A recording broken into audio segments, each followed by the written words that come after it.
universe is united in power, so too the wise person execute his actions with power and creativity.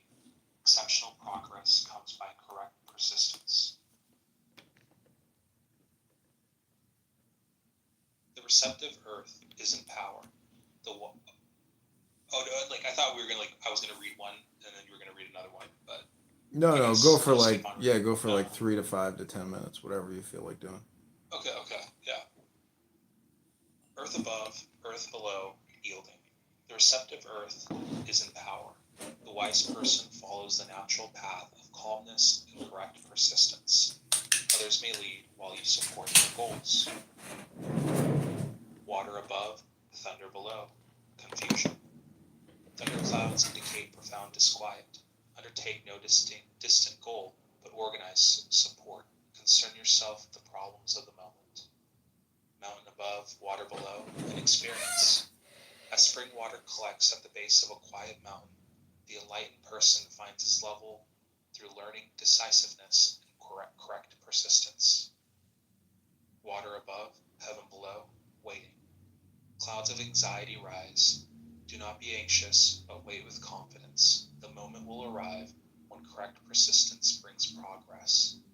Heaven above, water below, conflict. Heaven and water, strength and profundity, conflict. Avoid confrontation. Yield with caution. Persist not against obstacles. The receptive earth holds the water, and the wise person will find strength in the company of many fellows. With leadership there will be correct persistence and good fortune. Water above, earth below, unity. The receptive earth beneath with profundity above indicates the need for unity and collective awareness of the goal. Do not procrastinate. Join with others and return to the plan.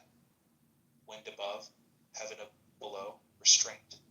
The winds of gradual change, supported by the strength of heaven, shows that restraint brings progress and satisfaction. Make minor changes and conceal all actions. Heaven above, light below, correct conduct. The excessive beneath, the strong above, discriminate between the inferior and superior to achieve progress. Change gives way to stability. Earth above, heaven below, prosperity.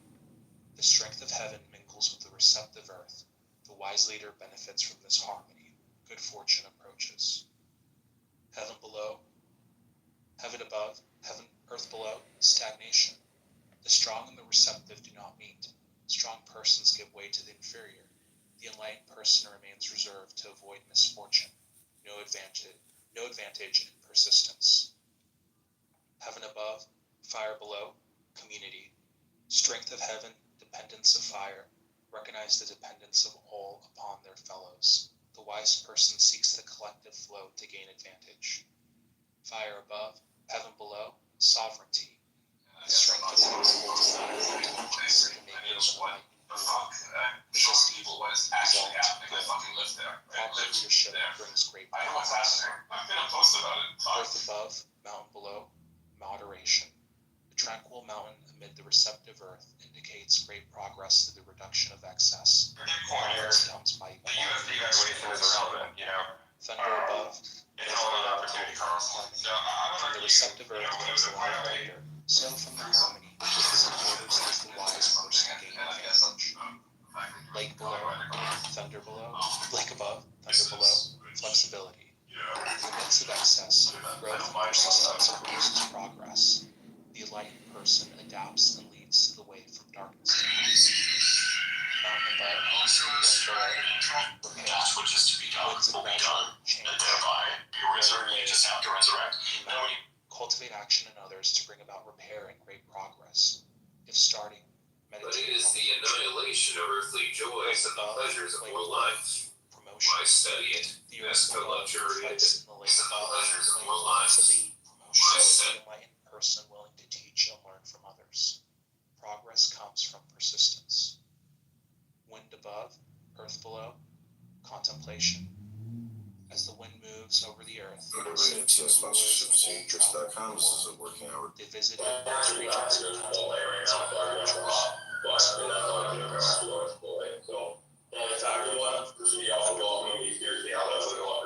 the turbulence Signs of thunder and lightning indicates the need for change. Achieve progress through reform. Administer justice. Mountain above, fire below, serenity. How you doing, sweetheart? How are you? So the wise person perceives and avoids disputes. No progress except in small matters. Mountain above, earth below, deterioration. The weak earth cannot support the mountain. The realm deteriorates. Enlightened people stabilize their lives through generosity towards the needy. Earth above, thunder below, repetition. The beginning of a new cycle shows the repetition brings new progress toward a goal. Friends return. The repeating cycle is wanted away. Heaven above, thunder below, spontaneity. Strength above and activity below indicates an alignment. Active persistence, but without a true goal. Mountain above, heaven below, protection. The strength of the heavens comes from the within the mountain. The enlightened person studies the past's wisdom to develop his yeah, this is like really short.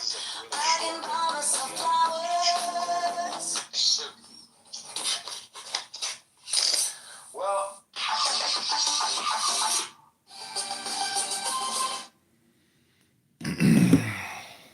Okay, nicely done. All right, I'm gonna read from this one author called R.H. Blythe, Zen and Zen Classics. I'm gonna get the book. Give me one sec.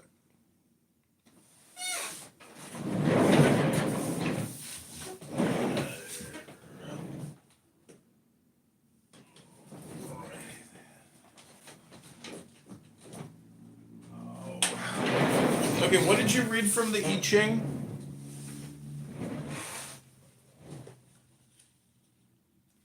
Different sort of symbolic patterns that you need to follow to find like equanimity and the sort of decisions that you're making.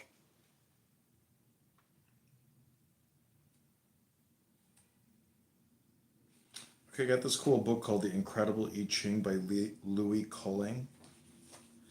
I'm gonna read the Yang and Yin.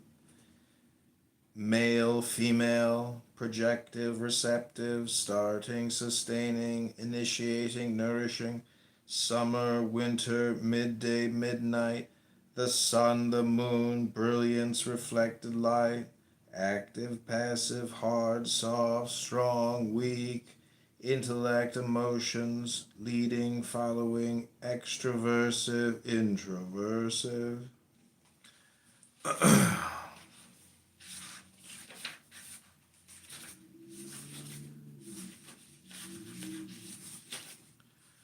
Okay, this is page 23. Here follow condensed keywords of the 8 trigrams to be used in evaluating the hexagrams. Number 1, Qian, creative impulse, the great will, great projective strength, but must have support else blind. 2, Air, mind, the mental concept, flexible, penetrating. Number 3, Sun, brilliance, union, realization, great individuality if given a chance.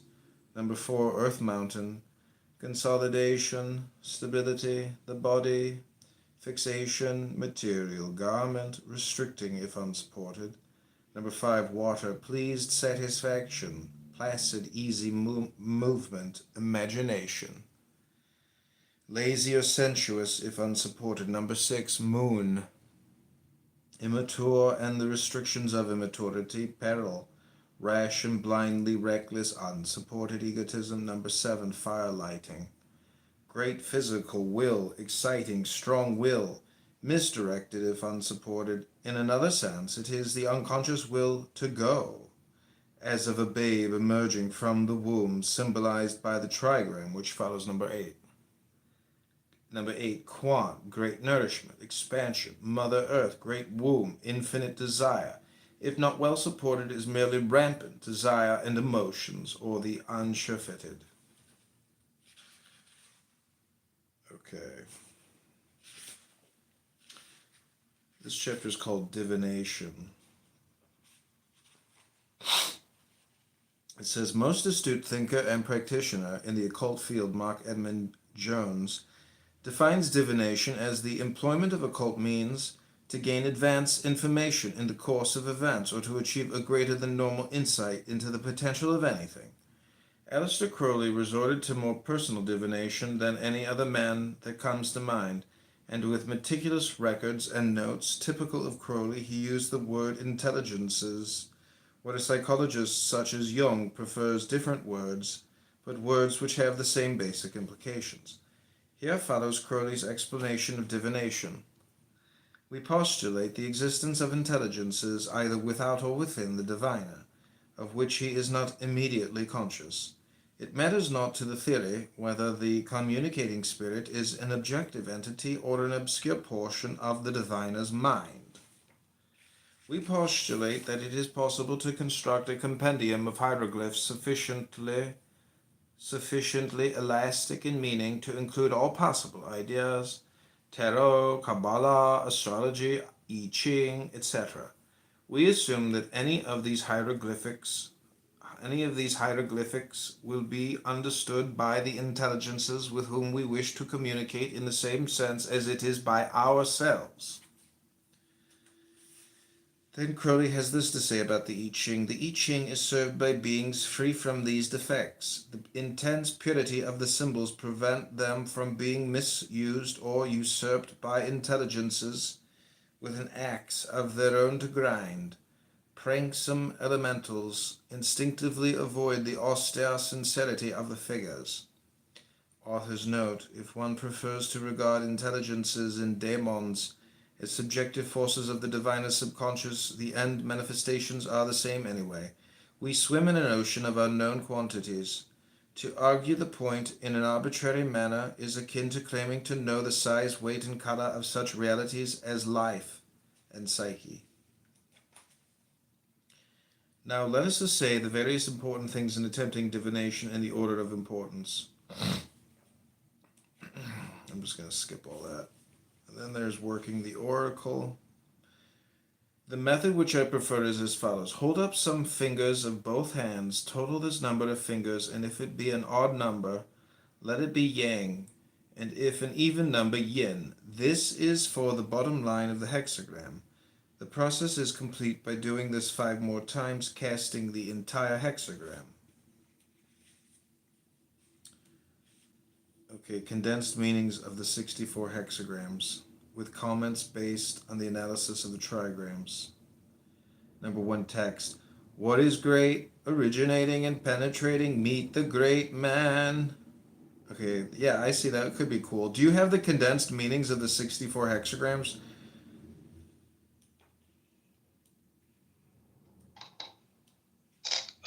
I have like the entire book. I don't think I have the condensed meaning. No. Okay. Okay, let me just read the first 10 to you. And then I'm going to take a break. Condensed meanings of the 64 hexagrams with comments based on an analysis of the trigrams. Number 1 text. What is great, originating and penetrating, meet the great man. Comment. But there is no responding yin line which gives nourishment and sustainment. It requires vigilance to keep this force within reasonable bounds. Number 2 text. Suddenly encountering, like meeting a bold woman, therefore good only for short duration. Comment. Air is a weak, airy mental image of Qian, the great. The great one can deliver charges. Number 3 text. Union of men, cross the stream, progress and success. Comment. Brilliant realization, son, of the great Qian, the creative impulse in a report. 4 text.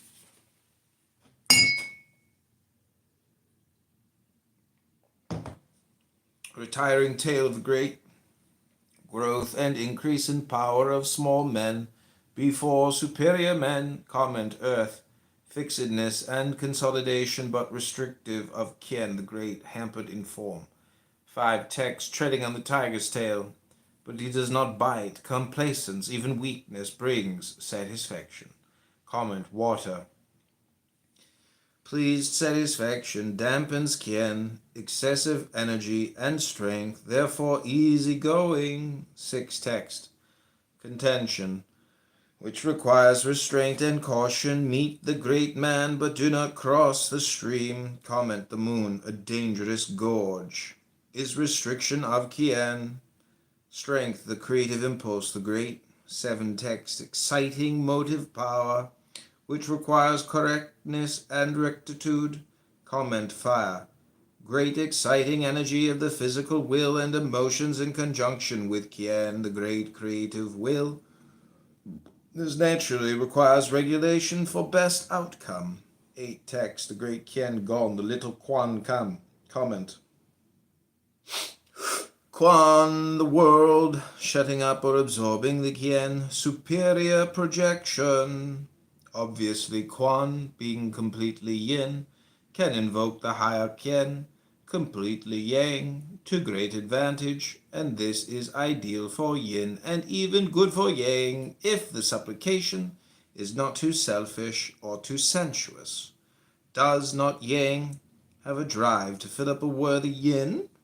Number 9, text. Small restraint, free course, good fortune, quick success. Comment, Qian. Creation of air, the mental concept, Qian. Great force in air, the mind. 10, text. Easy movement without restraint, but only small attainments. Time to see the great man. Comment. Both trigrams are air, mind.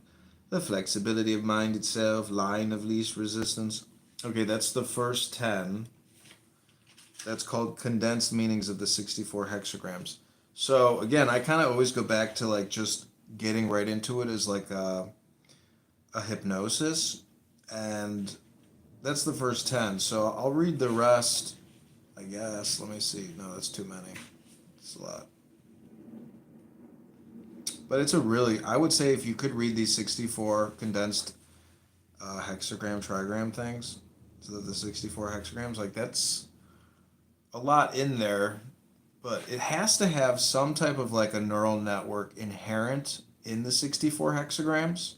So if you could implant those 64 hexagrams, it has to have a tremendous value. Anyways, all of this is, I think, like a hypnosis, neural network for, I guess, reintegrating the mind in many ways from brain rot, if that makes any sense. And you could just do it daily, but this is the reading books to each other room. Q, do you want to go? I'm going to take a reading break.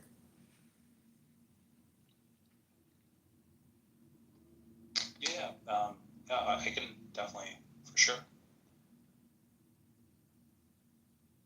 Okay, go ahead. Go for like 3 to 10 minutes.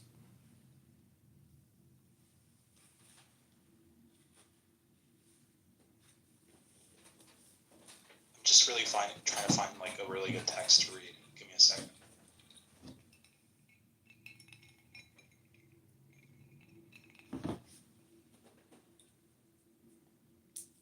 Okay, found it. The thinker and the prover. All that we are is the result of all that we have thought. It is founded on thought. It is based on thought. Buddha, the Dhammapada. William James, father of American psychology, tells us of meeting an old lady who told him that the earth rested on the back of a huge turtle.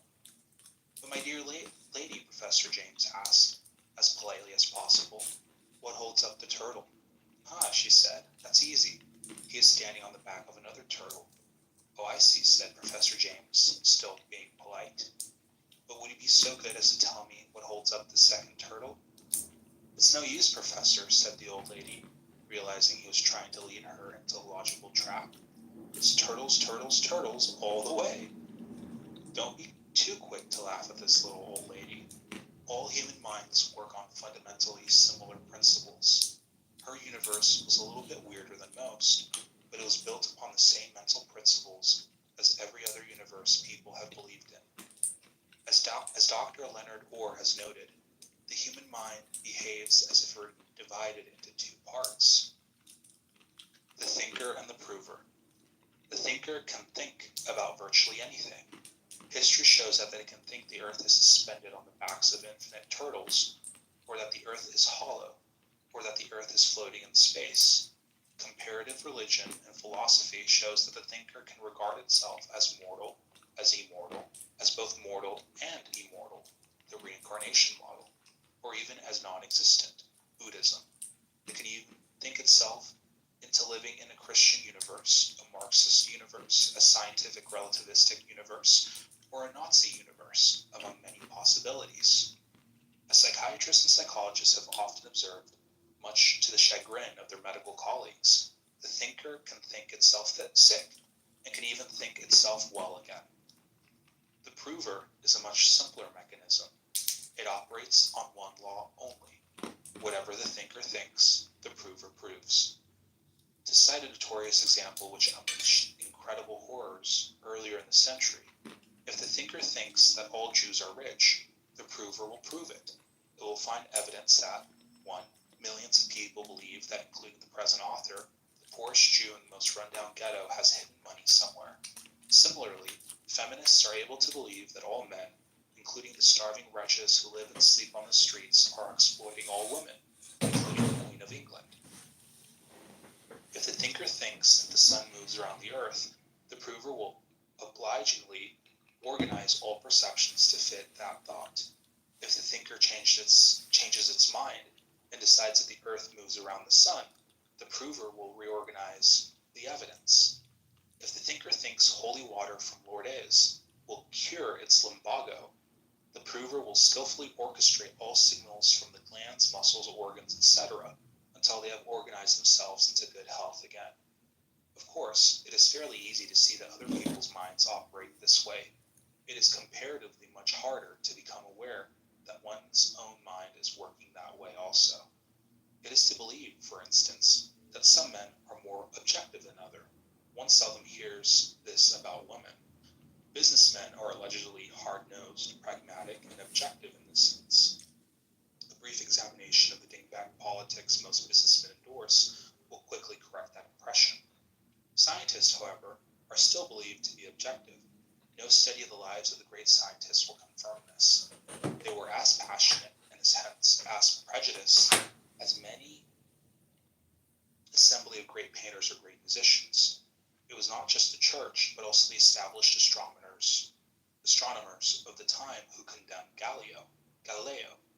The majority of physicists rejected Einstein's special relativity theory in 1905. Einstein himself would not accept anything in quantum theory after 1920, no matter how many experiments supported it.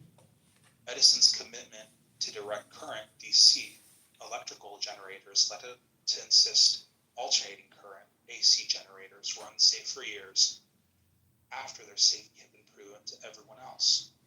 Edison's pig-headedness on this matter was partly the result of his jealousy against Nikola Tesla, the inventor of the AC generators. Tesla, on the other hand, refused the Nobel Prize when it was offered to him, and Edison jointly, because he refused to appear on the same platform with Edison. Both of these geniuses were only capable of objectivity in science in certain limited laboratory conditions. If science achieves or approximates objectivity, not because the individual scientist is immune from the psychological laws that govern the rest of us, but because scientific method, a group creation, eventually overrides individual prejudices in the long run. To take a notorious example, from the 1960s, there was a point when 3 research groups had proven that LSD causes chromosome damage, while 3 other groups had proven that LSD has no effect on the chromosomes. In each case, the prover had proved what the thinker thought. Right now, there are in physics 7 experiments that confirm a very controversial concept known as Bell's theorem, and 2 experiments that refute Bell's theorem.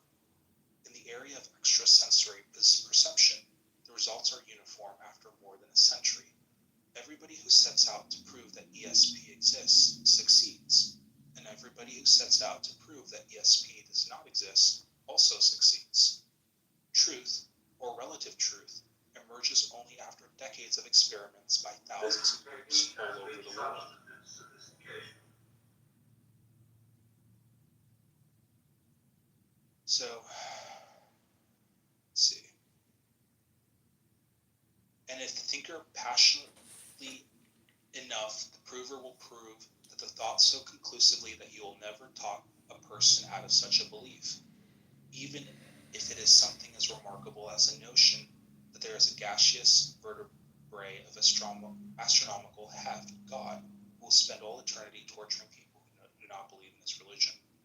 So here are some psychological exercises. Sad as it is to say, you never understand anything by merely reading a book about it. That's why every science course includes laboratory experiments, and why every consciousness liberation movement demands practice of yogas, meditations, and confrontation techniques, etc., in which the ideas are tested in the laboratory of your own nervous system.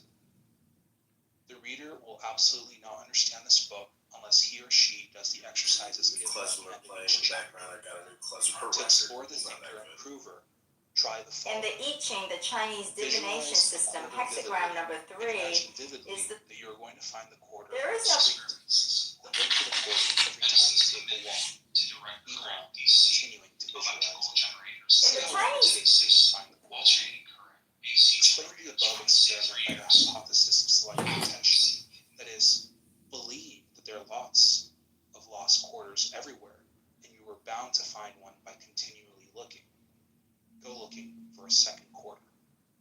Explain the experiment by the alternative, mystical hypothesis that mind controls everything. Believe that you made the quarter manifest in this universe. Go looking for a second quarter. If the reader is a scientist, be not alarmed. This refers not to you, but only to the benighted fools in the opposite camp who refuse to recognize that your theory is the only reasonable one, of course. Number 4. Compare the time it takes you to find the second quarter using the first hypothesis, attention, with the time it takes using the second hypothesis, mind over matter. 5.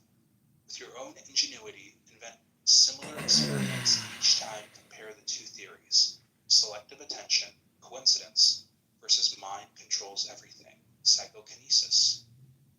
6. Avoid coming to any sort of at the end of the month, reread this chapter, think it over again, and still postpone coming to any dogmatic conclusion. Believe it possible that you do not know everything yet, and that you might have something still to learn. 7. Convince yourself that you are uninterrupted resolve. Go to a party in that frame of mind. Observe how people treat you. 8. Convince yourself, if you are not already convinced, that you are handsome, irresistible, beautiful. Go to a party and observe how people treat you. This is part 9. This is the hardest of all exercises and comes in 2 parts. First, observe closely which emotionally treat your friends and others. Try to figure out where the thinkers think and how their provers methodically see it. Second, apply the same exercise to yourself. If you think you have learned the lessons of these exercises in less than 6 months, you haven't been really working at them. With real work, in 6 months, you should just be beginning to realize how little you know about everything. 10. Believe it is possible that you can float off the ground and fly by merely willing it. See what happens. If this exercise proves as disappointing to you as it has to me, try it further, which is never easy. Please don't scroll. I'm just trying to exceed all your previous ambitions and hopes in all areas of your life. Please don't scroll. Convince yourself I'm just trying to that become. the actor does. Pretend until the pretense begins to feel real, or as Jasper. Please don't scroll. Please don't scroll. Please don't scroll. I'm just trying to. So yeah, that's chapter 1. Okay, nice. Okay, this is from R.H. Blythe. This is called Zen and Zen Classics, Volume 5, 24 essays, Hokusaido Press. Again, R.H. Blythe, B-L-Y-T-H. These are amazing books. I couldn't stop buying them. I think they're, like, pretty rare, you know, just like a lot of these books you'll never see again. Maybe they'll reprint them, but I think people, like, maybe I'm just projecting. Um,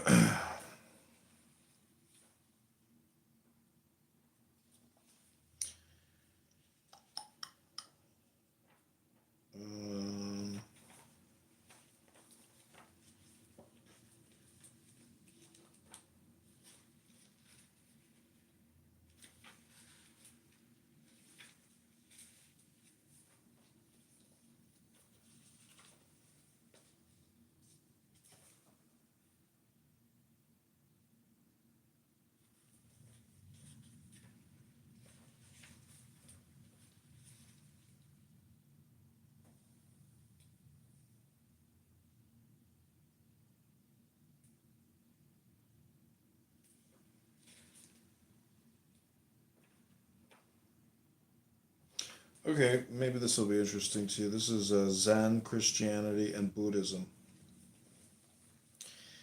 In some ways, there is more Zen about Christianity than Buddhism. Certainly, there is more Zen to be found in English literature than in Japanese or Chinese literature. And in Indian literature, Zen is painfully absent. But first, let us consider the fundamental identity of Christianity and Buddhism and Zen, and then take some equally fundamental differences. The essence of Christianity is Christ died for you. Buddhism teaches that we have the Buddha nature. When you are the universe, there is Zen. But you have the Buddha nature means that you are divine, you are one with Christ. You are the universe is another way of saying you are God. Thus, Zen may be called the ultimate simplification of both Christianity and Buddhism, the former being clabbered up with emotionalism and theology, the latter entangled in morality and a more or less scientific philosophy. However, the theology of Christianity is highly symbolical, and since human beings live by metaphors and similes taken from nature, the great stereotype, the dogmas of Christianity may be, should be, and perhaps are subconsciously understood in the Zen way. The creation of the universe by God means God's giving up his allness, becoming imperfect in order to look at his own perfection, in order to think of himself. It is the fall of God, of which the creation and fall of Adam is a kind of close-up. The intellect is separated from the rest of the personality, and judges it, and thus Christ adjures us, judge not. The state of man equals the universe, God. Suffers the nature of an insurrection. The abnegation, the crucifixion is the giving up of the intellect, the abnegation of reason, not my will, meaning not my idea, not my judgment, not my thought, not thought. But with the resurrection, the intellect is received back from the dead. It rejoins the personality and never again acts separately from it. Christianity was lucky that the Jewish myths and amalgamated cults could be interpreted with the Greek Alexandrian mysticism, or rather, shall we say that the early church and latter poets were able to bring out the deeper meaning latent in the Jewish hymn of creation and the Eastern mystery, religions, and agricultural rites. In the case of Buddhism, it took over the prosaic and childish theory of reincarnation, which gave man an immortality with all its disadvantages. Lack of responsibility, no recollection of past lives, and none of its advantages. Recompense for the useless suffering and injustice of this world, and fulfillment of man's desire not to suffer annihilation. In addition, the hyperboles and excessive ornamentation of the accounts of the Buddhas and Bodhisattvas and the realms of bliss are repulsive to the non-Indian mind, far more so than the anthropomorphism of the Bible. The difference between Christianity and Buddhism is to some extent a difference of the national character of the peoples who created or embraced those religions. In India, people were overwhelmed by nature and sought to escape from the excessive life into a sublime, otherworldly, passionless, almost lifeless condition.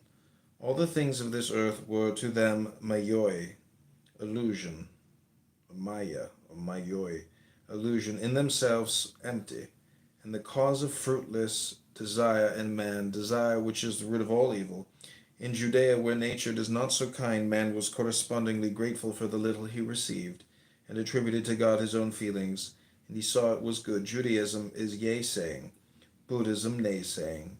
In the life of Christ, as in early Christianity, we feel little of the asceticism that comes, as in the case of Buddha, from a surfeit of good things. In this respect, Zen is far closer to Christianity, at least the Christianity of Browning, though Zen would say rather.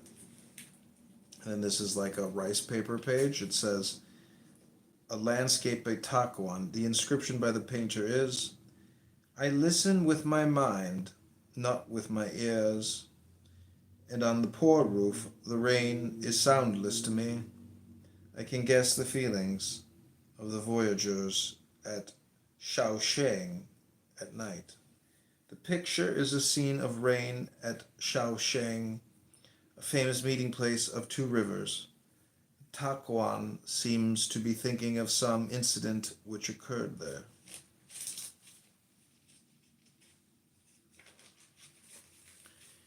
God's in his world, all's right with heaven. To Buddha, the world is full of pain, pain that must be escaped from into nirvana. This nirvana is an egoless state in which the illusory individual soul is swallowed up in the perhaps equally illusory world soul. If life is suffering, lifelessness can hardly be considered a great evil. Buddha seems never to have thought of the nirvana of poetry, of art, of music, of nature, of love. For this illusory nirvana of love and hope and glory, the illusory soul is necessary, the soul in its painful peace, its peaceful pain. Without pain there is indeed no real painlessness. This is the peace that passeth understanding, the peace of the cross. Take it, for it is all God offers. Here is the one paradox which Zen has always overlooked or avoided. This is perhaps the result of Zazen, which tranquilizes by immobility. We see the same falsity in Buddhist statues, which never eat, never kill mosquitoes even, never have diarrhea, never defend the helpless. Christ was well aware of pain, but for him more important was evil, religious rather than moral evil, since it consists of alienation from God, which is lack of love. Evil is loneliness. Zen means never being lonely. Loneliness comes when we separate what are really not separated, ourselves and things. Is God a person? Are you a person? What is a person? Is the universe a mind? According to Wordsworth, the moon doth with delight look round her when the heavens are bare. Has the universe no mind? Darwin wrote, I remember well the time when the thought of the eye made me cold all over. Sight of a feather in a peacock's tail, whenever I gaze at it, makes me sick. To explain the universe in terms of material things and mechanical forces only, without any mind, whatever is indeed, is impossible and superstitious, as a belief in a kind of Father Christmas deity. On the other hand, animism sees everything as a soul, but this, however poetically true it may be, obscures the distinction between animate and inanimate. No doubt a stone is a person too, but it does not have or wish to have the immortality that human beings desire.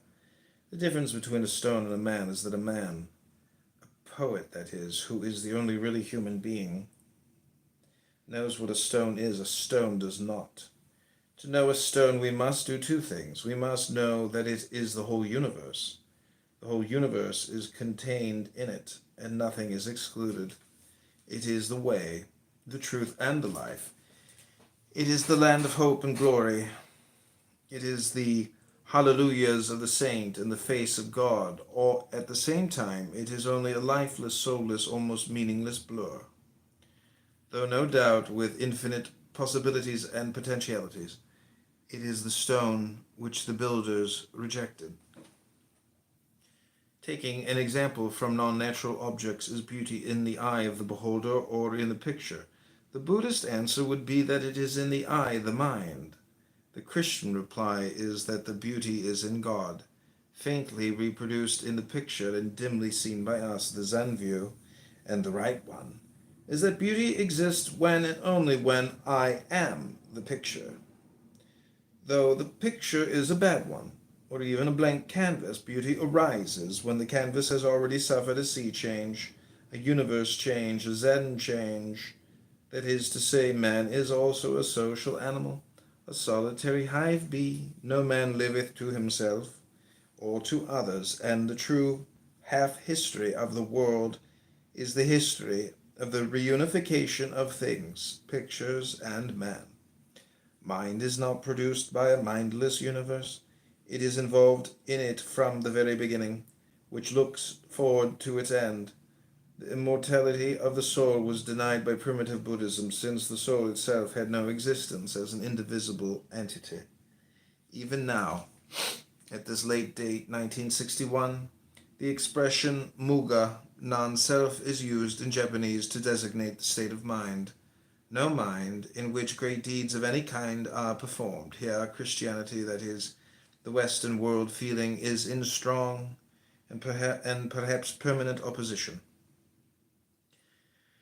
The will to live, the feeling of the miraculousness of our birth into this world, and our violent antipathy to extinction, this is a universal phenomenon, and it has been asked with some pertinence, whether the whole of humanity in its long history made the great mistake of supposing that a man is himself alone, with responsibility for his own actions, and only Sakyamuni realized that he is an illusion, like everything else, a bundle of fleeting thoughts and impressions that vanish like a dream and leave not a rack behind, not only at death but at every moment. Zen is said to be non-duality, non-choosing. The weak mind desires oneness, the peace of an all-inclusive unity where it cannot be surprised or attacked by anything outside or unexpected, for there is nothing but this one, no place beyond it, no time but the present moment. To attain this pearl of great price, this monistic death, mystics have sold all they have or are. Art, music, poetry, nature are given up by the colorblind, the tone-deaf, the scientific, the automation, loving, in order to attain an insensitive, unquestioning, don't-care, fish-hearted, sexless, pain-free, ambitionless, unnatural peace of mind. The mistake of Zen is its mystical and scientific overemphasis on unity, its contempt for words, its excessive love of sitting. The one, as D.H. Lawrence felt, is more dangerous than the many. The scientists search for the one. The mystics find it, but the ordinary man sees only the many. He is pluralistic and polytheistic, and yet at the same time he is willing to die for his small piece of land, and even for no land at all. He can bear toothache better than a philosopher, and of him Thoreau wrote, "He is the great poet, not Homer or Shakespeare. The world is one, it is many, it is not one, not many." Take your choice of these two, not one of the four. What is the conclusion to all of this? It is that Zen, if it is in the end to be something at all, if it is to be all and all in all, must be not merely Indian Zen with its quietism, or Chinese Zen with its monkish practicality, or Japanese Zen with its artistic and poetical life. As D.H. Lawrence said, the dark hand and the white hand must clasp each other, not in any mawkish pretense of friendliness, but so that the Zen of Buddhism may absorb and be absorbed by the Zen of Christianity. The eternal Buddha has always been in nirvana, in utter peace and perfection. The eternal Christ will never be at rest until the last sinner has been somehow or other squeezed through the pearly gates of heaven. But this also is in eternity. This Zen is that something evermore about to be, the deeper nature that Wordsworth tells us is opposed to nature, Nature, which Matthew Arnold says in Morality, knows its own incompleteness only when it remembers that time when in the heavenly house I trod and lay upon the breast of God. Okay, that's called Zen Christianity and Buddhism.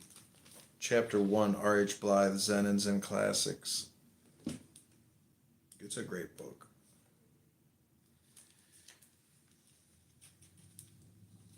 Yeah, it's very good. It's very smart because it pulls so much, and he really, this is like a professor's dream because he pulls so much source material and then provides like commentary on it, intelligent commentary. So it's a very smart book. Was this the Blythe Zen? Yeah. So I just found like a PDF copy, just downloaded it. Yeah, read from that because it's very smart. Yeah, like I was just like sort of like overlooking the preface. It's really good. Yeah, I think a lot of Christians would benefit from this because it's so smart. Like I gotta go. I need to go to the butcher shop, get some steak, cook some good food for my wife. But it was really good reading. Like, Okay, really yeah, great takes. Yeah. Oh, Zach is here. Yeah. Maybe Zach will want to do a Toyra study. Toyra. Let me. Oh, he just left. No. I guess he sideswiped. He'll be back. He probably joined the house. Yeah. Yeah. What up, Zach? Well. Hey, what's going on, Zach? What's happening?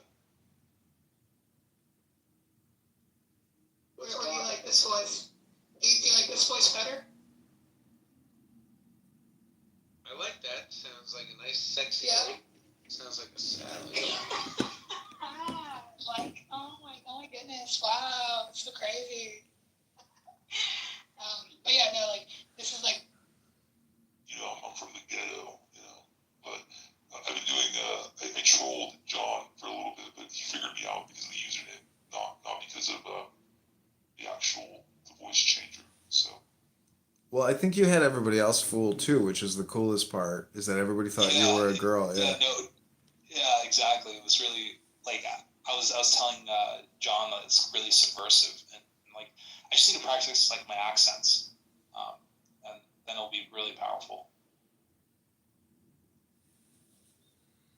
Okay, Zach, this is my competitive reframing of Clubhouse. It's a new house. It's called Reading Books to Each Other Club. So the whole purpose of the room, the house, is to read books to each other and avoid irascibility. So if you have 5 to 10 minutes for Hashem Rabbanu Shalom and his Torah, no matter what it is, if it's of high value, read it. But the whole purpose of the room is to avoid useless discourse and engage in wisdom, aka Torah. I can read or you can read, but I've been reading for like 2 hours, so I'm kind of tired.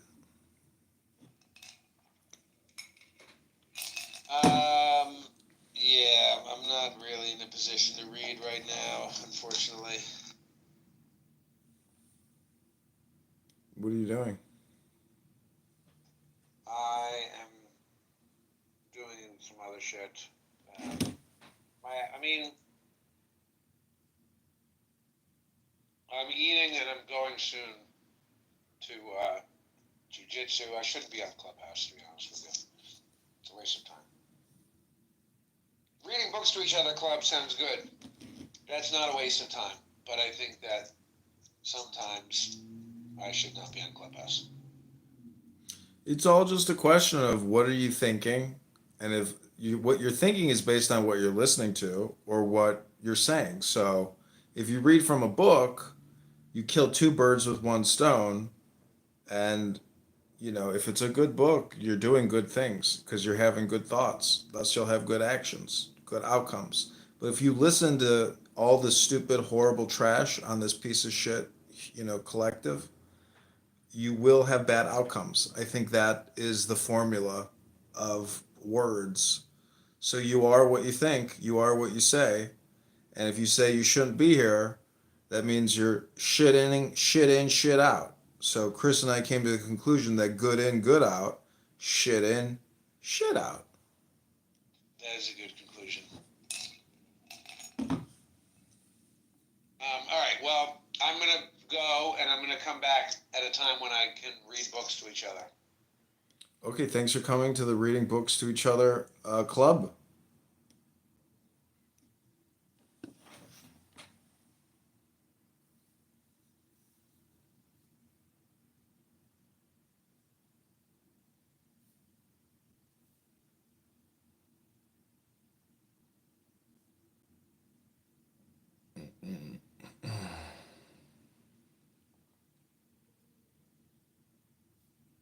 Oh, hi, Mary Lou. Welcome to Reading Books to Each Other. Cash in that pink ticket, Mary Lou.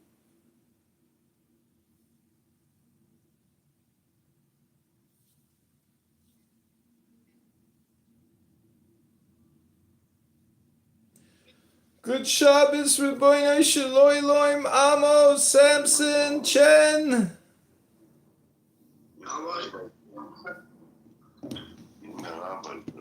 Rabbi come to make a lot of Yiddish. Geh kachen lichtig in deine Augen. Fusta. Andrian, Yiddish Andrian, Rabbi Andrian.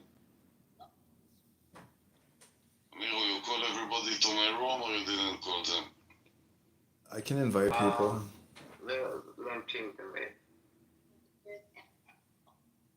I told Amir to close the room and come to my room.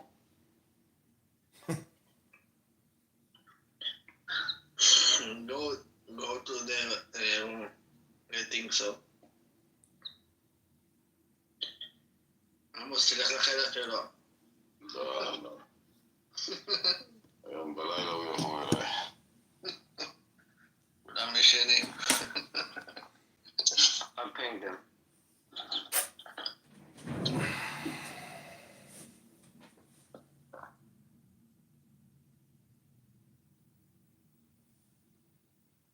זה נימיני. זה נימיני.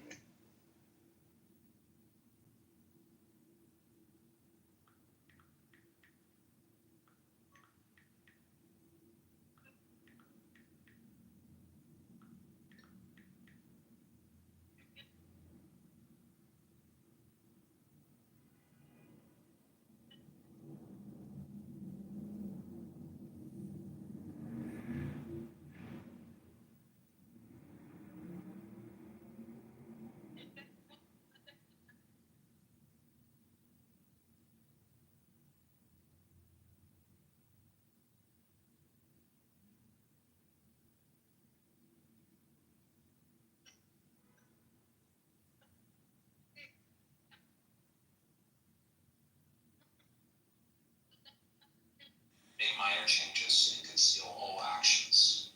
Even above, like below. All shading correct. This condition. All the things of this earth were to them mayoi, illusion, or maya, or mayoi, illusion in themselves. You know, your property's I know the property tag. I don't even know, like, if you want to throw that back in his face like that, because. You know, I don't know. I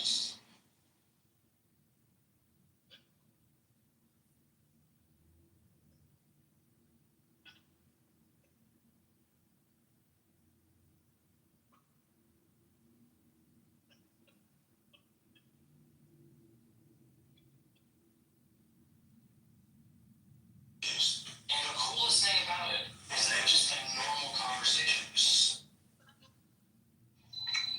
And 5 days.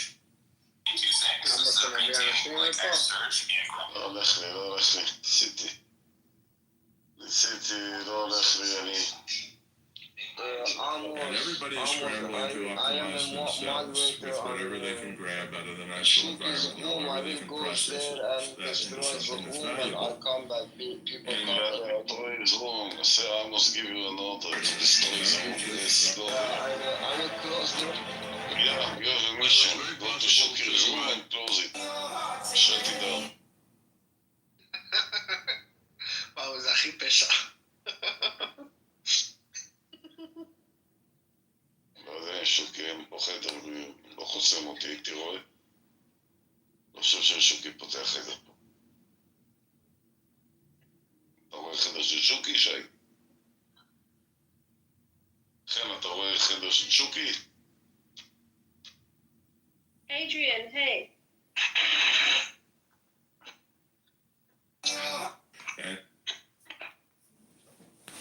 Dumpling. Hello, little dumpling. How are you? Good showbiz. I am good, thank you, my love. How's life going for you? Well, it's showbiz. I'm above ground, and I'm with the world famous 5-star General Shuki. Oh yeah, Shuki's a great person. Shuki is my favorite. He's the greatest, best Israeli who has ever lived. A real Talmud Chacham. Did you know that his horse knows how to masturbate? You're not ashamed to talk like this in Shuki in my room. You're not ashamed, Rabbi. I meant to say Amos, actually. You're not ashamed to talk like this in Shuki in my room, in Amos's room. Like I said, I meant to say Amos, but I said Shuki by accident. It was Dumpling. She triggered me. Okay, your explanation is acceptable.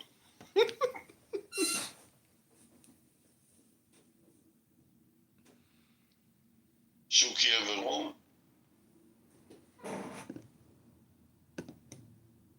I don't know. It's hard to tell. Didn't they take away the orb or the world thing where you can see all the live rooms, and so now you just scroll right on the news, in the hallway immediately? I see only the rooms that my friends are inside. If you're my friend and you're in a room, I will see the room. But if you're not my friend and there is a room open, like if Shuki open a room, but he will have my friends there always. I don't know.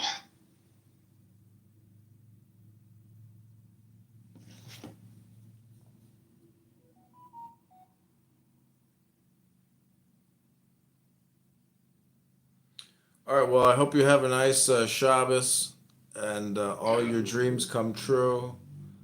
Go and say to Shuki that I hope he is dying tonight. Tell him my message. Listen, when Shuki eats a chicken shawarma sandwich, it's still just a chicken shawarma sandwich. And when you eat a chicken shawarma sandwich, it's still just a chicken shawarma sandwich. You're both the same person.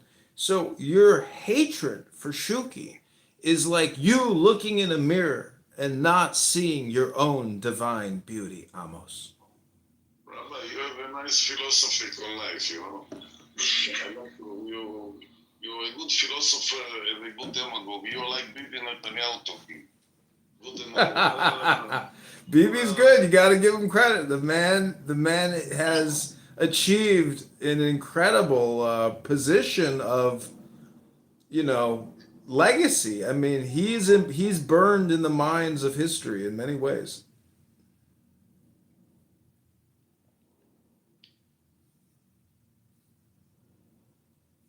Linda, how are you? Hi, Chen. How are you? מה שלומך? Chen, why do you have in your bio the word ma?